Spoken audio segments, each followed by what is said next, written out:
Hello, it is Monday afternoon specifically, and well, it's time to get back into shooting the catfish for the weekend. I've actually, even though we're only one day into the week, got a lot more than I expected done. So as you can see, we're in a new location. This is the town of Spectre from episode 2, which was an area already released in one of the playable demos. Now, this episode I was worried was going to take me longer to do than episode 1, but it turns out there's actually a lot of shared assets between the town here and the dungeon, which wasn't the case with episode 1. So I've actually already got all of the new assets in place for episode 2 in terms of environmental tiles. It's all here. So all that's really left at this point, overworld wise, is just the new character sprites, which is already a pretty good start. Now, along with those new environmental tiles, I have spent today doing the face sets for the town of Spectre, as well as the dungeon, something that I thought was going to take a full day, but I've managed to get it done in the same day as the tiles, which, you know, I'm pretty stoked about. So here we have a bunch of the main, that is not the tool I thought it was, a bunch of the main characters from the town of Spectre, and they've all been updated here. They're a lot more colourful now and a lot more interesting. I don't know what it is about fish. I guess that has set a precedent. I just like mixing blue and green together, apparently. Some more characters. So this is where we started getting into the ghosts, and with the white outlines around the characters that I've established for the portraits, I wasn't sure what I was going to do about them, but I've just gone with a light grey outline. So they've still got a bit of form to them. I think it works well. I'm really happy with how these guys have come out looking. That little extra bit of color really does make a big difference to them, I feel. And along with these guys, the last batch here, the boss, as well as the water cooler ghosts that you'll find in the dungeon, which if you've played before, you'll know exactly what I'm talking about. And I've updated the Cordy Biceps because he has a much larger head in episode 2. So that's everything I've done today. And along with that, I've been trying to promote my most recent devlog on Reddit, but thumbnails aren't loading on Reddit today from YouTube for some reason, so I haven't been able to promote that, which makes me nervous because I know the way YouTube algorithm works, and I want to keep those eyes coming in to keep that ball rolling. But anyway, at this rate, it's entirely possible that this week I'll have episode 2 finished and updated, so it might only take half as long as episode 1, even though it's got more content in a lot of ways. I guess there's less assets, but there's more content in it. But that'd be awesome if I could get episode 2 out, because then I could start on actual legit new content, which would be far more interesting to you guys. But anyway, that's it for today. Let's see how we go for the rest of the week. Good afternoon, everyone. It is Wednesday, and I am exhausted. I didn't do any recording yesterday because I got halfway through what I was doing and was going to finish it today. So let's get into what's been happening. First of all the NPCs for the town of Spectre have been updated. They have their new character portraits, every single one of them. Resident Evil 4 reference going on there to Ramon Salazar. But yeah, all the characters have their new little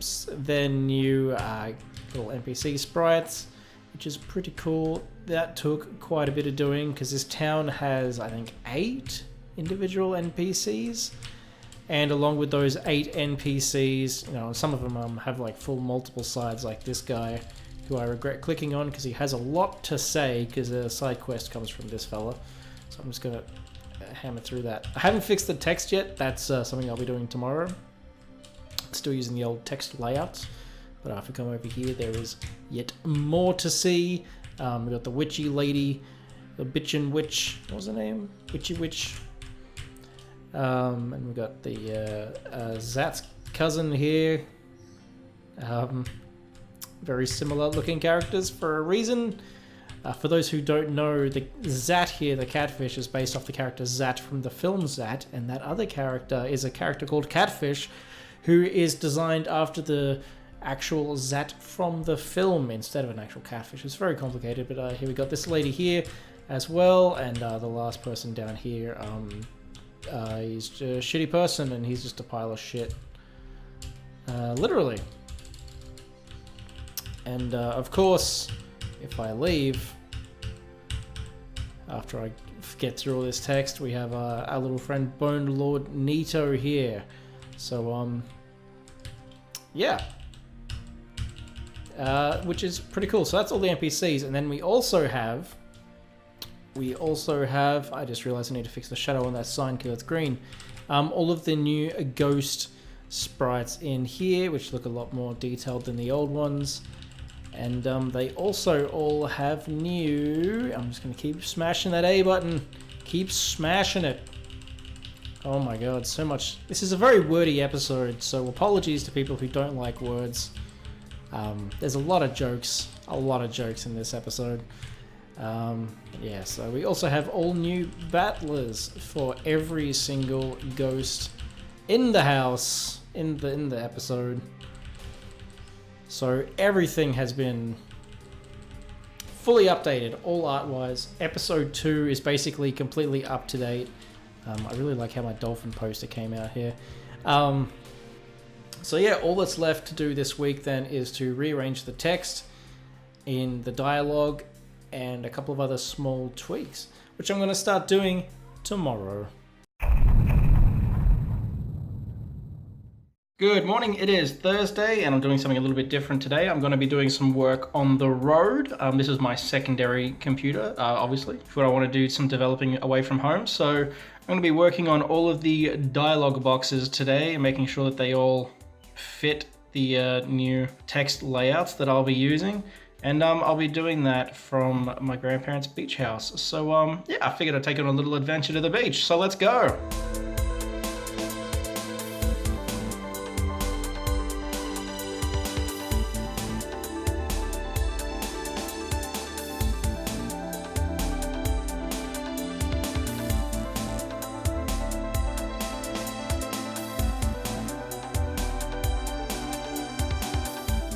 Good afternoon. I had a good time at the beach.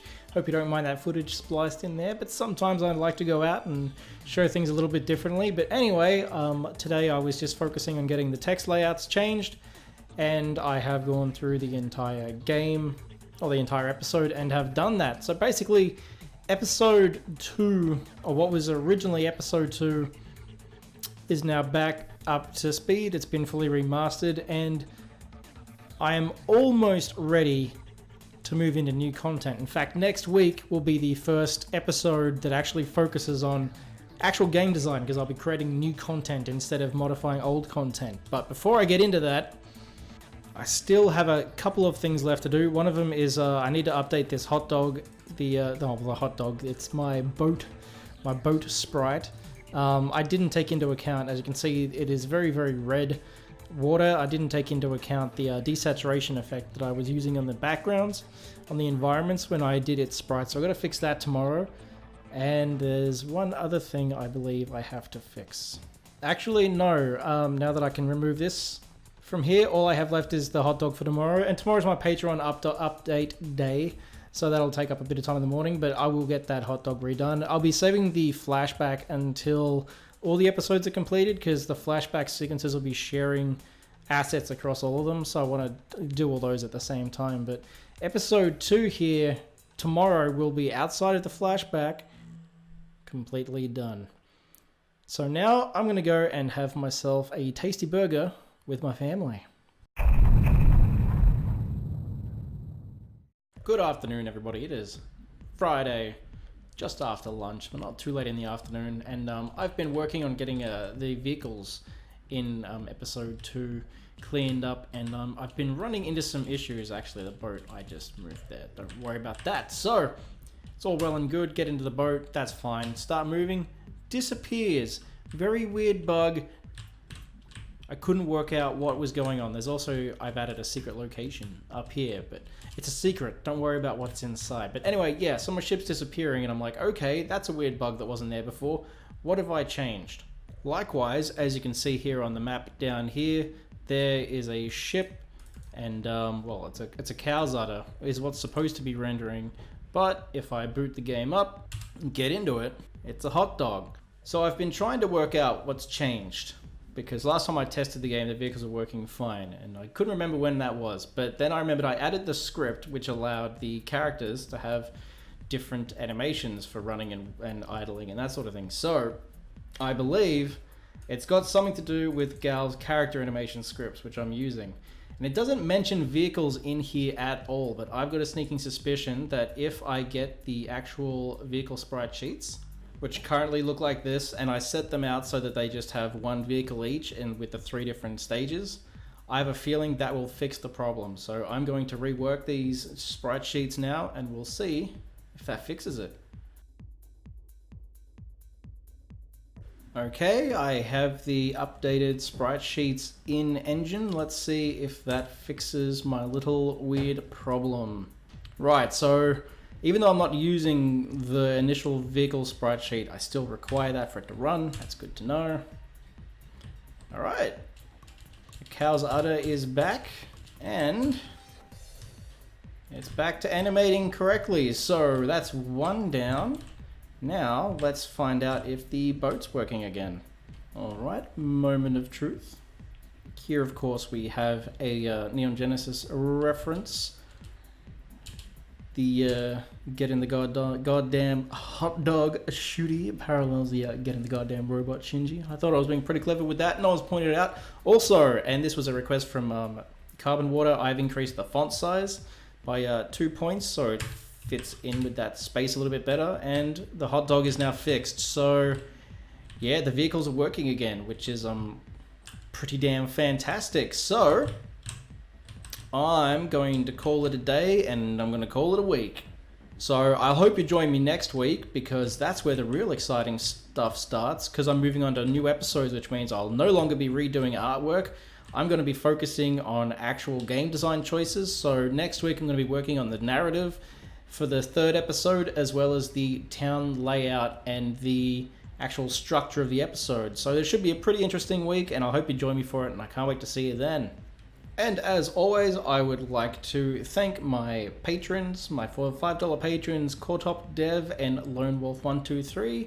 Again, you're making this game possible, so thank you. And if you would like to support this game yourself, then why not mosey on over to my Patreon and give us a little bit of a follow there, because yeah, you get things like a build at the end of each month of the game and things like that. So anyway, thanks again everyone, have a great weekend, and I'll catch you next time.